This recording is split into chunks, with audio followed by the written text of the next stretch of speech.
Bom dia, irmãos. Abra sua Bíblia no livro de Tiago, no capítulo 1.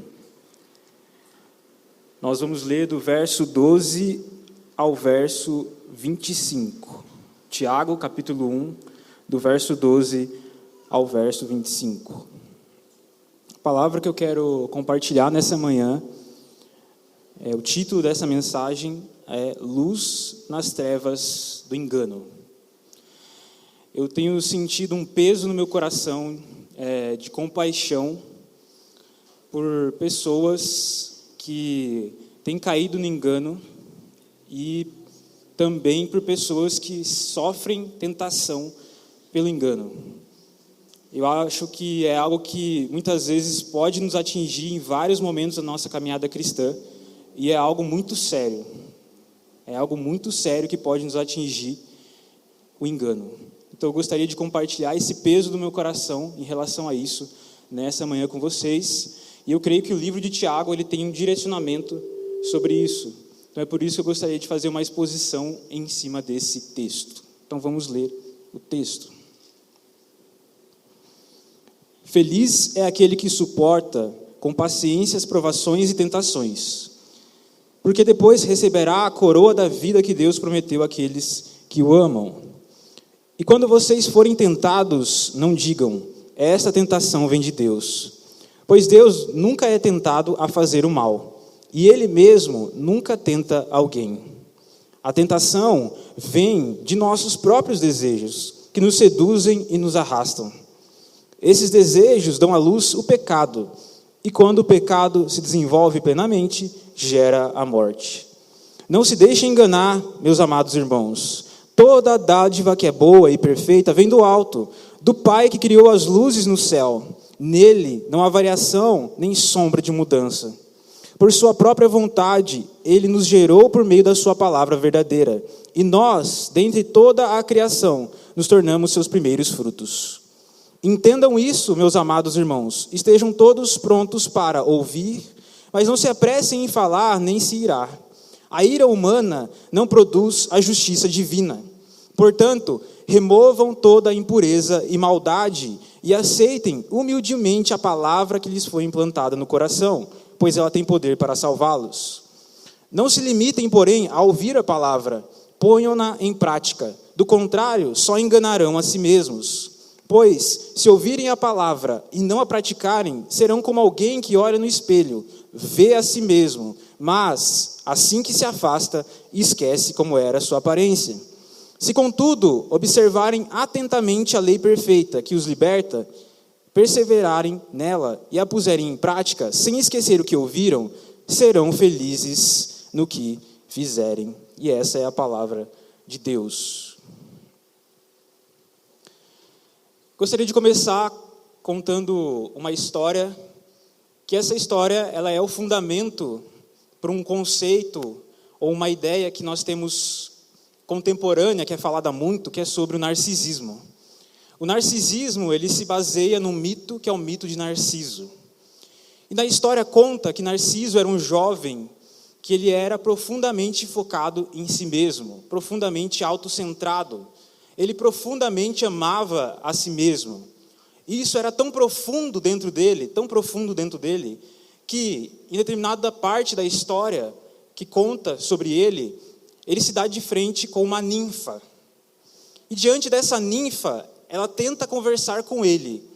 Só que ele era tão autocentrado, tão focado em si mesmo, que quando ela falava, ele não conseguia compreender ela. Ele apenas conseguia ouvir a própria voz saindo da boca dela. Por quê? Porque Narciso olhava para o mundo como uma parte dele mesmo. E se o mundo é uma parte de mim, significa que o mundo está a meu serviço. E não há nada que eu olhe ao meu redor que não esteja a meu serviço. E estou falando dessa história para ilustrar o que o engano gera em nós. O engano gera em nós uma profunda estarmos profundamente autocentrados em nós mesmos. E estarmos profundamente autocentrados em nós mesmos nos faz perder a realidade que está ao nosso redor. Nos faz perder aquilo que está acontecendo e não perceber tudo aquilo que de fato acontece. E no livro de Tiago, esse livro, ele foi escrito, e a maioria dos estudantes bíblicos concordam que era Tiago, o irmão de Jesus. Por que tem essa dúvida? Porque existem 4 Tiagos no Novo Testamento. Então, essa dúvida é gerada exatamente por conta disso. Mas, analisando o conteúdo do livro de Tiago, nós entendemos que é o irmão de Jesus. Principalmente porque a linguagem que é apresentada e o conteúdo que é apresentado no livro de Tiago mostram e evidenciam algo para nós. Que esse texto ele foi escrito para os judeus dispersos.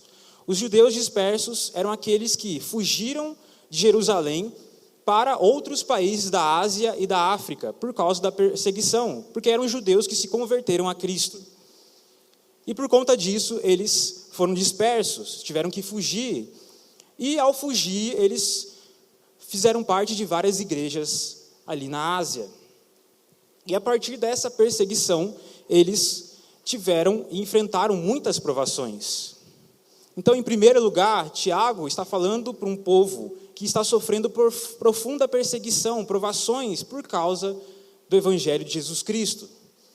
O segundo aspecto da direção da carta de Tiago tem a ver com o fato de que eles estarem dispersos em outros países, outras civilizações que não são a Judéia, eles são tentados, muitas vezes tentados a compactuar com certas práticas das regiões onde eles estão morando. E sofrem uma tentação sobre isso. Em terceiro lugar, era uma igreja que era composta por muitas pessoas que estudavam as Escrituras.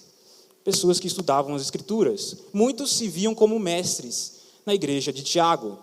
Então, o conteúdo aí dessa carta de Tiago trabalha esses 3 aspectos. E é isso que nós vamos ver aí hoje. E o primeiro aspecto que eu gostaria de falar da carta de Tiago está do verso 12 ao verso 18. O engano, ele começa por não conhecermos a bondade de Deus. O engano começa nesse ponto. Quando nós não entendemos verdadeiramente o coração amoroso de Deus.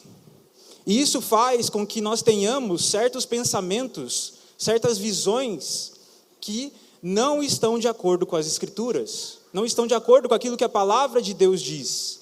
E o engano que aparece aqui, nessa parte do texto, é pessoas falarem que estão sendo tentadas por Deus. Ou seja, elas estão atribuindo a Deus a tentação que as leva a pecar, como se Deus objetivamente viesse e tentasse as pessoas para que elas pecassem. Mas isso é uma visão totalmente equivocada do coração de Deus. Deus a ninguém tenta. Deus não é tentado pelo mal e Ele não provoca uma pessoa para cair no pecado. Isso não tem a ver com o coração amoroso dEle. E talvez a gente não pense exatamente como que está aqui no texto. Não, eu sou tentado por Deus. Mas a maneira como nós vivemos ou pensamos é uma consequência disso, muitas vezes. Por exemplo, é quando a gente olha a situação em que nós estamos vivendo, nós olhamos o nosso pecado, as nossas fraquezas, que muitas vezes aparecem diante dos nossos olhos, e a gente pensa coisas do tipo, não vou conseguir vencer o pecado. Eu não vou conseguir sair dessa situação. Eu não vou conseguir sair desse pecado nunca na minha vida. Ou pensamos coisas do tipo, não, eu estou nesse pecado, sabe por quê? Porque eu sou rejeitado por Deus. Eu fui rejeitado. Eu não sou uma pessoa salva. Por isso eu estou nesse pecado e não consigo sair disso. E esse tipo de pensamento, muitas vezes, assola o nosso coração. E esse pensamento que assola o nosso coração nos leva a cair no engano e a perceber várias outras coisas erradas que estão ao nosso redor. Porque nós não percebemos o amor de Deus sobre nós, consequentemente, não vamos perceber o amor de Deus à nossa volta. E isso nos atinge profundamente. Só que a grande verdade do Evangelho é que você, pelas suas forças, de fato, não vai conseguir vencer o pecado. Você não vai conseguir vencer o pecado. Essa é a verdade do Evangelho. E outra verdade do Evangelho é que não é você que se autodefine como alguém rejeitado por Deus, alguém que não é salvo. Quem te salva é o Senhor. E se em algum momento você para pensar, eu não sou salvo, eu acho que eu não sou salvo, é porque você está fazendo uma avaliação de si mesmo, não através do Evangelho. Não através do Evangelho.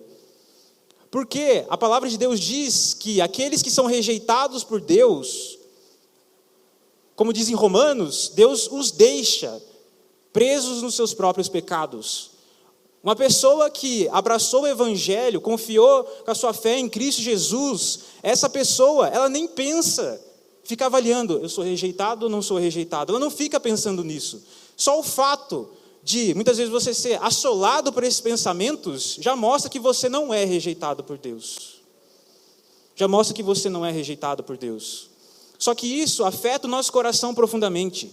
E muitas vezes, isso afeta e é revelado no nosso coração quando a gente olha para aquilo que está acontecendo ao nosso redor. E não conseguimos perceber aquilo que Deus está fazendo. Nós olhamos, por exemplo, a respeito da presença de Deus e fala assim, não, a presença de Deus não vai cair nesse lugar aqui. A presença de Deus não vai cair aqui. A igreja gloriosa que está nas Escrituras, ela não vai ser real. Pelo menos não aqui entre nós. Aqui, no meio de um bando de pecadores e falhos, aos quais nós sabemos que nós somos. Nós somos pecadores e falhos. Só que a grande questão é a gente olhar com incredulidade para isso. E isso mostra o engano no nosso coração. Porque se eu não entendo o fato de que Deus me amou, e Ele me salvou, e existe graça para eu viver uma vida de santidade, consequentemente, eu vou olhar para a realidade ao meu redor, e não vou conseguir acreditar que transformação vai acontecer. Por quê? Porque eu só olho para a vida através da lei.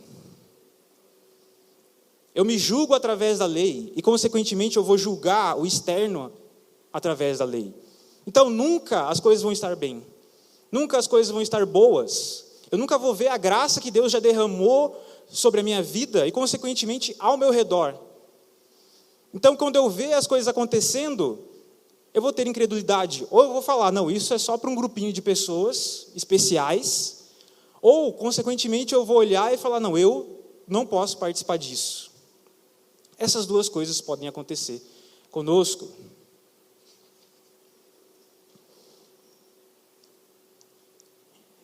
E isso também pode nos gerar ficarmos acomodados. A situação não vai mudar, então a tendência que a gente vai ter é, então, estou nem aí, vou jogar tudo no ventilador, jogar tudo fora. Vou desistir de tudo. Vou falar o que eu tenho que falar, vou dizer o que eu tenho que dizer, vou apontar os problemas que existem e não estou nem aí. Só que a palavra de Deus, ela é verdadeira. Ela é verdadeira. E o que diz aqui no texto, para nós, é que a tentação, ela vem do nosso próprio coração e da nossa própria maldade. Se pecamos, essa tentação tem a ver com os desejos do nosso coração. Nós estamos suscetíveis a cair no pecado por conta disso. Mas a responsabilidade e a culpa é nossa. E, consequentemente, não entender isso vai fazer com que eu não entenda o Evangelho completamente. Que eu entenda o Evangelho completamente. Tanto no meu olhar para mim, quanto no olhar para o outro. Porque se eu não entendo a profundidade do meu pecado, se eu não entendo a profundidade da onde a condição humana está, eu não vou conhecer a grandeza e a maravilha do amor de Deus. De que o amor de Deus é tão profundo, tão grande, que Ele me retira desse lugar de achar que eu posso definir se eu sou salvo ou não. Que eu sou salvo ou não. É Ele que diz que eu sou salvo. E se na palavra está escrito que eu posso confiar que Ele me salvou, essa é a verdade, não o que eu penso. Não o que eu penso ou o que eu acho diante dos momentos de sofrimentos que eu passo, das tentações que eu passo. E da mesma forma, quando eu olho para a igreja de Deus e vejo os pecados diante da igreja de Deus, falha nas vidas das pessoas, o que isso significa? Que é um bando de pecadores. É um bando de pecadores. A lei não vai resolver a sua vida. As suas próprias forças não vão resolver a sua vida. Não vão resolver a sua vida. E também não vão resolver a igreja. Não é você que resolve a igreja. Não é você que resolve a igreja. Então, se você vê as falhas, sim, existem falhas na igreja. Existem várias falhas na vida das pessoas. Mas o que nós andamos e confiamos é que Jesus é o Senhor da igreja. É Ele que está levando a igreja a ser uma igreja gloriosa. E se há falhas em nosso meio, nós precisamos crer que Deus está tratando essas falhas. De que elas não estão ocultas. De que Deus não nos entregou a essas falhas. Mas se nós estamos de pé aqui hoje, se nós cantamos aqui hoje, estamos sentados aqui hoje, se temos um pingo de paixão no nosso coração aqui hoje, é por causa da graça e do amor de Deus. Tem a ver com o amor dele, não tem a ver com a nossa capacidade de sermos uma igreja legal, uma igreja que pula nos cultos, uma igreja que tem uma palavra interessante. Não tem a ver com as nossas capacidades, mas tem a ver com o amor dele sobre nós. Se nós acertamos em alguma coisa, não tem a ver com os nossos méritos, tem a ver com o mérito de Jesus. Tem a ver com Ele, se nós acertamos em alguma coisa. Se há um momento de louvor e adoração bom, é graça pura de Deus. E se há algum pecado que você vê nas nossas vidas, que você vê na vida de alguém, é por causa do quê? Por causa da nossa maldade. Só que a verdade do Evangelho é que Ele perdoou os nossos pecados, mesmo sendo maus, e Cristo morreu para levar os nossos pecados na cruz. E essa é a verdade do Evangelho sobre nós. Essa é a verdade do Evangelho sobre nós. Então, se você vê os problemas que há, você não deve simplesmente jogar tudo fora. Não é porque uma casa tem um buraco na parede que nós precisamos jogar toda a casa fora, destruir a casa. Essa aqui é uma casa em construção. É uma casa em construção, a qual Deus é o edificador. Ele que está edificando essa casa.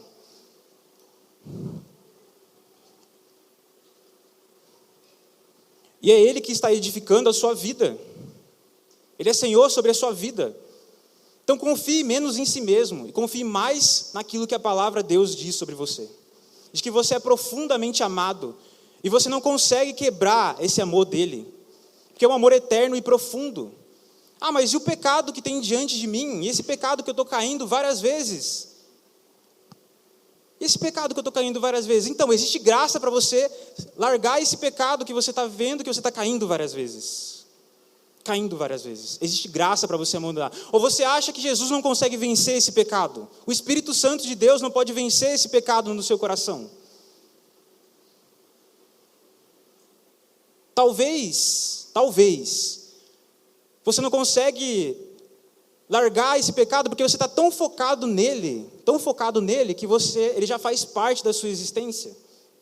Você é tão focado nele que você tenta vencer ele sozinho. Você acha coisas do tipo, não, eu tenho que tomar vergonha na cara e me esforçar, simplesmente. Esse pecado que eu estou caindo várias vezes tem a ver comigo, com a minha força. Eu quero te dizer, não tem a ver com você, tem a ver com a graça de Deus. E talvez você ache, não, vou vencer sozinho. Você não vai vencer sozinho, pelas suas forças. É Deus que vai liberar você desse pecado. Ele tem poder para te libertar do pecado. E Ele vai usar diversas maneiras para que isso aconteça. Diversas maneiras. E uma das maneiras que Ele usa é a igreja. É por meio do Espírito Santo, através da igreja, que Ele vai tratar esse pecado na sua vida. E eu posso dizer que hoje eu estou aqui, falando, estou aqui na igreja, estou vivo ainda, é porque pessoas continuaram repetindo a mesma coisa para mim, falando da verdade da palavra e do evangelho, até que isso quebrasse o meu coração para as mentiras que vinham na minha mente, de que não havia maneira de vencer esse pecado, de que não havia maneira de ser cristão. Para mim, não tem o que fazer na minha vida, é desistir da minha vida, é desistir de ser cristão. Foi através de vidas que ministraram na minha vida, mesmo muitas vezes eu duvidando, eu confiar mais na palavra de Deus do que em mim mesmo, mais na palavra de Deus do que em mim mesmo.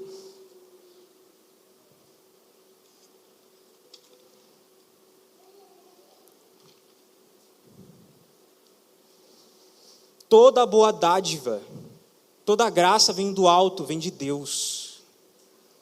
E se nós queremos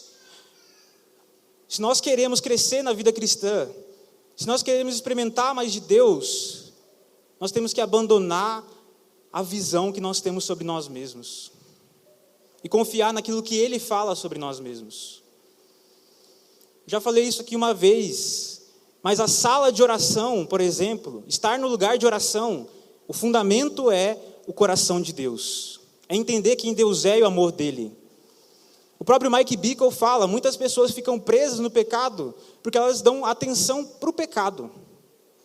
Ao invés de contemplar a beleza de Jesus, a majestade de quem Deus é, e da satisfação que nós podemos encontrar nele, nós ficamos focados apenas no pecado. Ao invés de a gente gastar tempo meditando nos atributos de Deus, no coração de Deus, na verdade da palavra, até que isso quebre o nosso coração, até que isso quebre as mentiras da nossa mente, até que isso quebre tudo aquilo que a gente pensa o tempo todo, porque a gente hoje em dia pensa muita coisa. Mas muita coisa daquilo que a gente pensa não tem nada a ver com a palavra de Deus. Tem a ver com as mentiras que nos atingem o tempo todo, com a tentação que atinge toda vez o nosso coração. Porque somos tentados, muitas vezes, a querer uma vida confortável. Somos tentados, muitas vezes, a buscar maneiras de nos sentirmos melhor por nós mesmos. Tim Keller fala no livro Ego Transformado algo muito cortante. Muito cortante.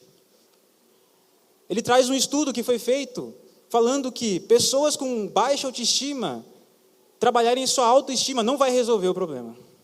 Não vai resolver o problema.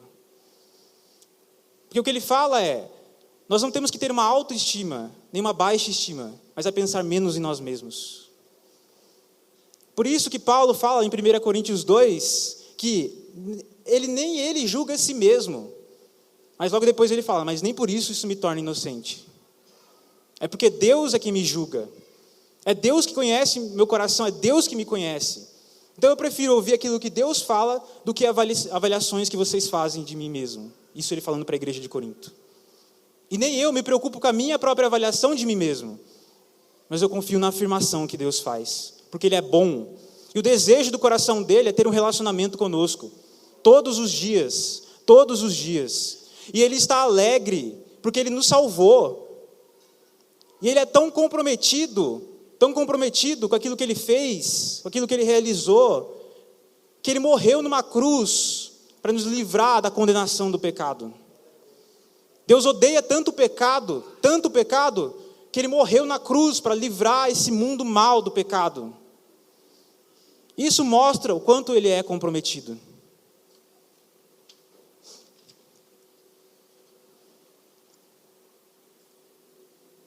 O próximo ponto é, ouça a Deus e não a si mesmo. Isso está no verso 19 ao verso 21.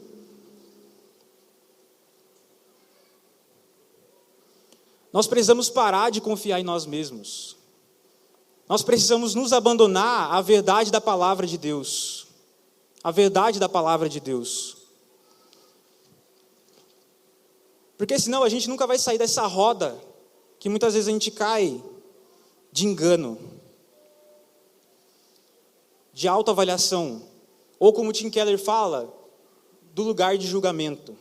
Que a nossa tendência é todo dia voltar ao lugar do julgamento sobre nós. E o julgamento sobre nós mesmos pode trazer dois resultados, ou a desistência ou a acomodação. A desistência em achar que não dá a vida cristã, chega, vou sair da igreja, vou sair dos meus relacionamentos, não vou acreditar mais nesse negócio de confessar pecado, disciplinas espirituais, vida de igreja, esse negócio não funciona para mim. Não funciona para mim. Esse negócio da presença de Deus não funciona, não vai acontecer, vou sair fora. Não dá para mim. Ou eu vou me acomodar. Acomodar em que sentido? Bom, esse negócio não é para mim, mas eu vou continuar aqui. Vou ficar aqui nesse lugar, cultivando a minha autocomiseração. E muitas vezes isso acontece conosco. E muitas vezes também isso vai gerar muitas críticas e muitas reclamações sobre a realidade ao nosso redor. E muitas vezes nosso coração é tingido de ira, como diz o texto, pelos problemas que nós vemos ao nosso redor. Nós vemos pessoas que não avançam, a gente não consegue avançar. Nós vemos pessoas que saem da igreja, Às vezes pessoas que estão presas num pecado, pessoas que estão presas em pensamentos que para nós, na nossa avaliação, são pensamentos ridículos, e nós julgamos os outros através disso, como se o Salvador da igreja não fosse suficiente. Como que, se eu olhasse para a igreja e falasse que ela não tem jeito, que a vida das pessoas não tem jeito, que a minha vida não tem jeito. Como se Jesus não fosse um Salvador completo. Porque esse posicionamento de criticar e falar os problemas que é na minha vida e é na vida dos outros, sem confiar na palavra de Deus, vai gerar morte. Vai gerar morte em nós, muitas vezes. A gente vai olhar para a nossa vida e falar, não dá. A gente vai olhar para a igreja e falar, não funciona. Mas no fim a gente não vai construir nada. No fim nada vai mudar. Nada vai acontecer.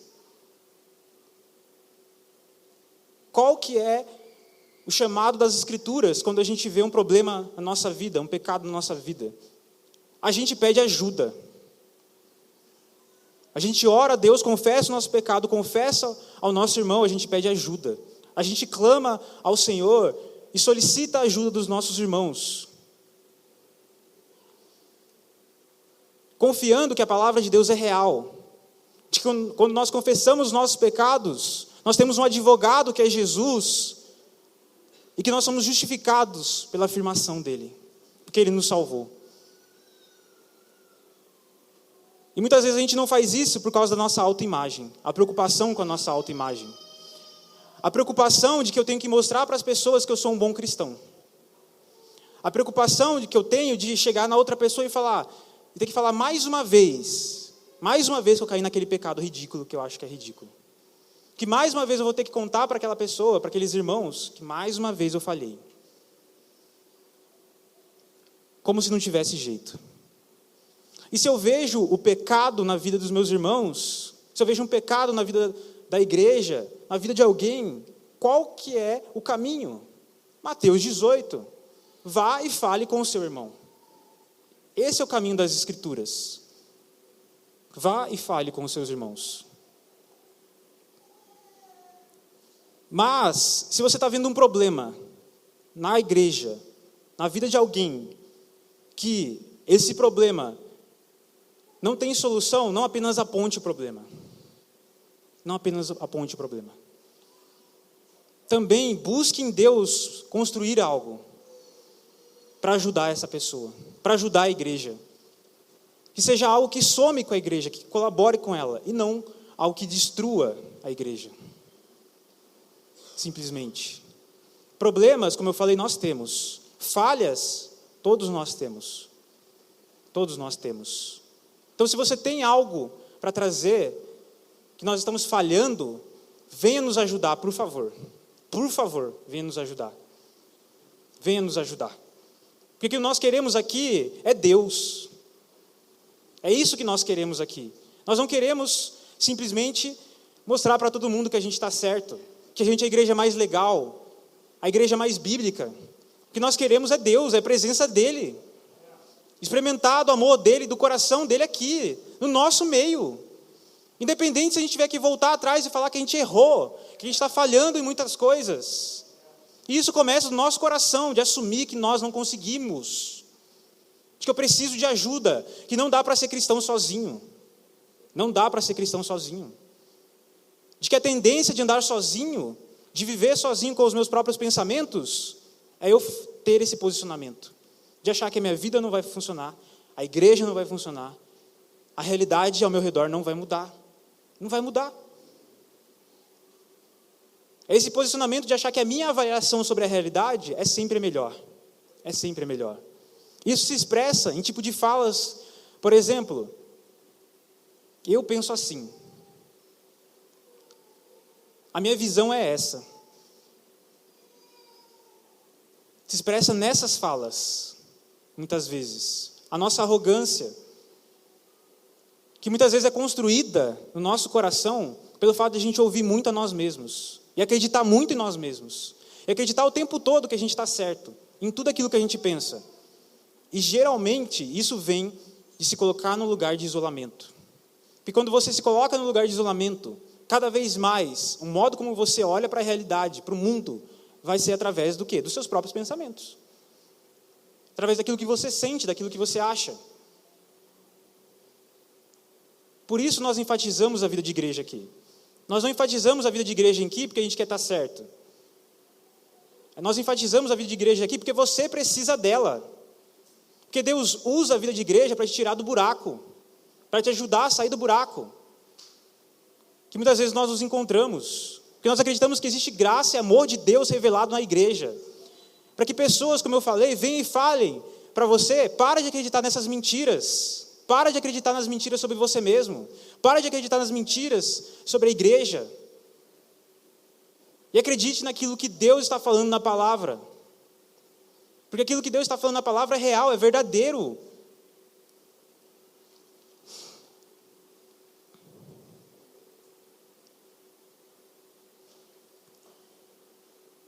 Um outro exemplo é, imagine a situação em que muitas pessoas estão falando a mesma coisa que você está errando, e você não vê isso que você está errando. A tendência é o quê?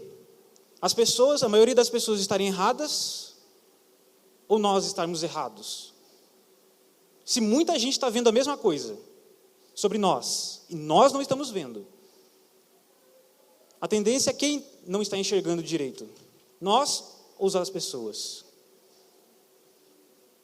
Principalmente quando nós estamos falando em pessoas que nós acreditamos que têm o Espírito Santo de Deus, que são imperfeitas, são falhas, que podem errar, mas que estão buscando nos ajudar e nos tirar-nos do buraco. Que não estão fazendo o que estão fazendo simplesmente para nos punir, mas muitas vezes tocam na nossa vida para nos ajudar, para que a gente cresça na vida cristã. E eu não estou falando que a maioria não pode errar. A maioria pode errar. Pode errar. E como que muitas vezes a maioria erra? A maioria erra, ou se expressa, quando a gente expõe a seguinte frase: vocês estão falando isso porque não me conhecem. E talvez isso é verdade. Talvez as pessoas não te conhecem porque você não se deixa ser conhecido pelas pessoas. E de fato, as pessoas vão errar na hora de tentar te ajudar. Tentar ajudar você a crescer na vida cristã. Porque você não se expõe, você não se coloca todo o seu ser diante dos seus irmãos, diante de Deus, e confia naquilo que Deus pode fazer.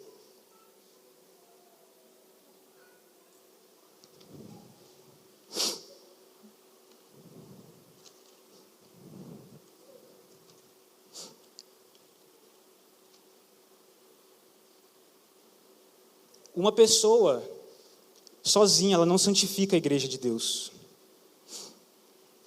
Nós precisamos da humildade do Evangelho.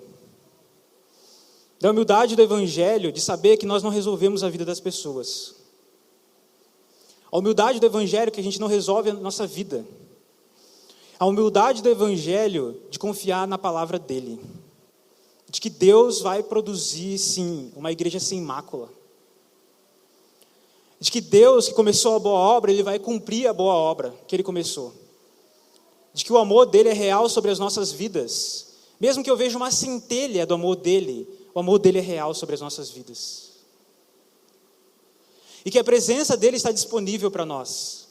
De que nós podemos acessar o amor e essa satisfação do Evangelho.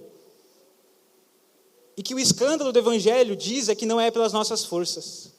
Não é pelas nossas forças. Não é por as nossas forças.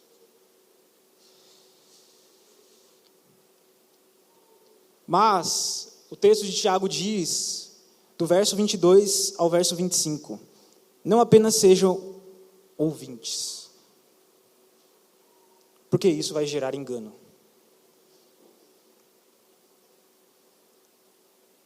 Se nós sabemos muito da palavra, e nós tentamos gerar esse ambiente onde nós incentivamos o estudo da palavra, nós incentivamos teologia, Mas, se nós não confiamos que há realidade para a gente viver aquilo que está na palavra, a tendência é o erro. Ao invés de ver o erro que aparece, que vai aparecer, para ajudar a tratar esse erro, o que vai acontecer é que eu só vou ver erro todo o tempo. Só vou ver erro em todo lugar. Se meu posicionamento é simplesmente adquirir conhecimento e informações da palavra, e não confiar na realidade daquilo que nós cremos, sobre a presença de Deus, a vida no Evangelho, e tudo aquilo que está prometido na palavra de Deus, a tendência eu só vou ver problema. Eu não vou conseguir enxergar a graça que já foi derramada de Deus na minha vida e na vida dos meus irmãos. Eu não vou conseguir ser grato por aquilo que Deus já fez e tem feito no nosso meio. Eu só vou ver problema. Eu só vou ver problema na vida dos outros. Eu só vou ver problema na minha vida. Eu só vou ver problema em tudo aquilo ao meu redor. Eu não estou falando aqui sobre não ter um pensamento crítico, mas que seja um pensamento crítico baseado na palavra e não na sua inteligência. Que seja a sabedoria da Bíblia e não a sua sabedoria humana, não o nosso acúmulo de informações.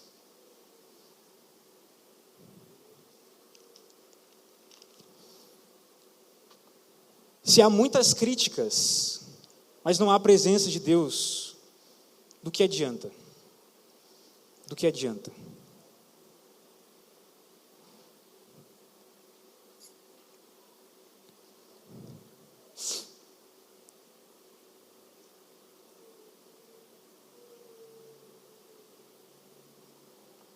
Se há algo que você vê que está errado em você, ou que está errado na igreja, corra para a palavra.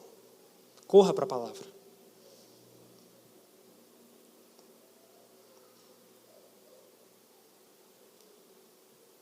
A vida de igreja não é só nós incentivarmos a nós buscarmos as pessoas que têm dificuldade em viver a vida de igreja. A vida de igreja também envolve os que têm dificuldade de pedir ajuda. Porque pedir ajuda expõe a nossa fraqueza, muitas vezes, que nós não conseguimos. Mas isso não tem problema nenhum, porque somos todos fracos. Então, se você tem dificuldade de entrar na vida de igreja, de acreditar que você pode ter amizades espirituais, que você pode sim crescer na vida cristã através de pessoas que vão tocar na sua vida, que vão te ajudar a colaborar para o crescimento seu na caminhada cristã, você tem dificuldade, peça socorro, saia gritando, clame por ajuda. Eu sei que há dificuldades, muitas vezes a gente falar as coisas, há dificuldade. Peça ajuda para tratar a sua dificuldade de falar as coisas, sabe? Peça ajuda. Peça ajuda. Eu não consigo falar. Você pode chegar na pessoa assim e falar: eu não consigo falar as coisas para ninguém. E talvez a solução não é outra pessoa virar para você: então fala aqui agora para mim. A solução da pessoa é falar: então eu vou te ajudar a você conseguir pôr para fora o que você não consegue pôr para fora, a pedir ajuda que você não consegue pedir ajuda. Mas peça ajuda. Peça ajuda. Mais uma vez, quando a gente fala de vida de igreja, não tem a ver com os nossos méritos, tem a ver com a graça de Deus revelada no nosso meio.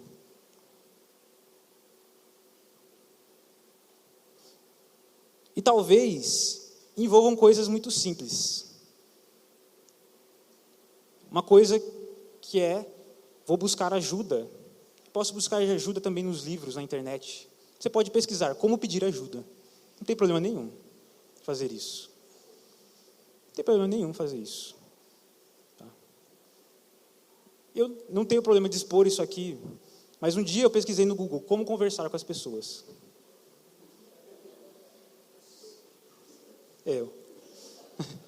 Como conversar com as pessoas, como puxar assunto com as pessoas. Entendeu? dizer isso? Porque eu não estava conseguindo, uai. Vou pedir ajuda, vou procurar ajuda, não é mesmo? Vou procurar ajuda, se eu não estou conseguindo, eu vou ficar parado lá, não consigo. Não, alguém vai me ajudar. Algum lugar eu vou conseguir alguma ajuda. E esse deve ser o nosso coração. Pedir socorro, abandonar as nossas pontes, os nossos barcos, nosso lugar de dignidade. Porque do que me serve a dignidade se eu estou perecendo? De que me serve?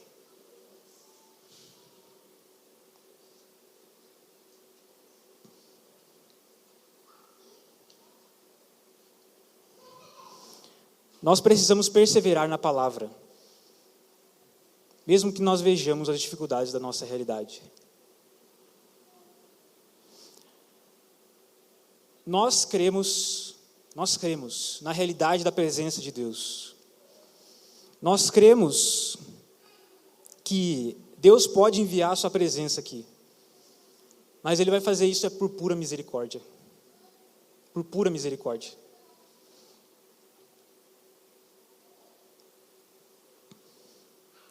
E se nesse processo as coisas começarem a sair para fora, os nossos pecados, as nossas falhas, a nossa falta de sabedoria, o nosso engano, que nós não tenhamos o posicionamento de jogar tudo fora, mas acreditar que isso é uma obra de Deus. Porque na medida em que a gente se aproxima dEle, Ele vai pôr luz nas trevas do nosso coração. Então, se há problemas, há falhas, se você talvez esteja numa posição em que você estava achando que você era um cristão super maduro, de que você não enfrenta tantos desafios assim na vida cristã, e de repente você vê um pecadão, como a gente fala, na sua vida, é porque Deus está tratando o seu coração. Não é para mostrar que você é desaprovado, porque Deus disciplina quem Ele ama. Então isso é prova do amor de Deus. Ele está indo mais fundo no seu interior para mostrar aquilo que nem você percebe. Para pôr para fora e para tratar isso na sua vida. Para que você possa experimentar mais da presença dEle. Mais do amor dEle. Mais da realidade de quem Ele é e da satisfação que há nele.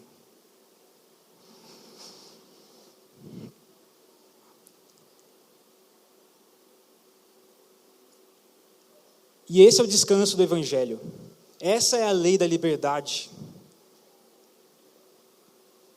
O que deve nos conduzir a perseverar na oração na segunda-feira, a perseverar na vida de igreja, a perseverar na reunião caseira, a perseverar em todas as programações que nós temos, em tudo aquilo que a gente fala do Evangelho, não é o legalismo. Não é o legalismo. Não é a pressão. O que vai fazer a gente perseverar e continuar e acreditar que Deus pode vir, mesmo nas reuniões de oração enfadonhas, mesmo quando a gente quiser desistir, mesmo quando a gente estiver cansado, com sono, cansado de ouvir as mesmas coisas, cansado de ver a nossa vida não mudar, a realidade ao nosso redor não mudar, tem a ver com um Deus que é amoroso e prometeu, que Ele prometeu para nós, que é o desejo do coração dEle habitar no nosso meio. O que nós precisamos fazer é confiar nessa verdade da palavra.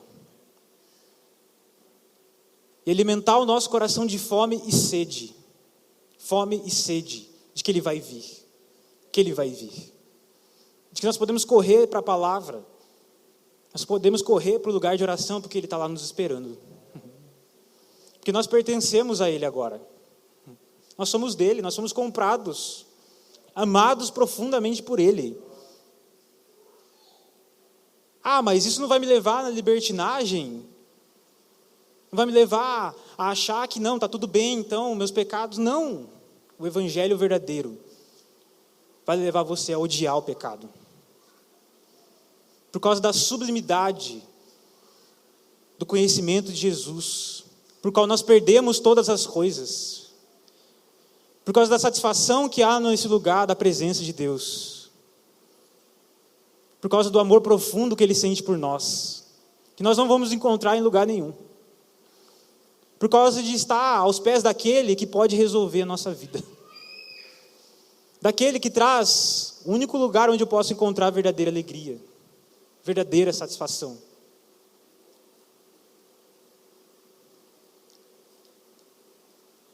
Então eu te convido a ficar de pé nesse momento.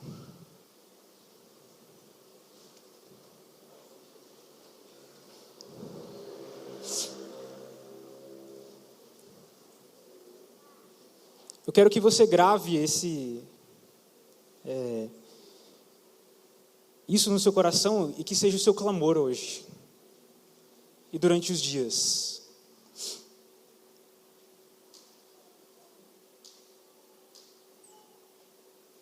Que seja o da música que nós cantamos aqui, Dá-me Jesus.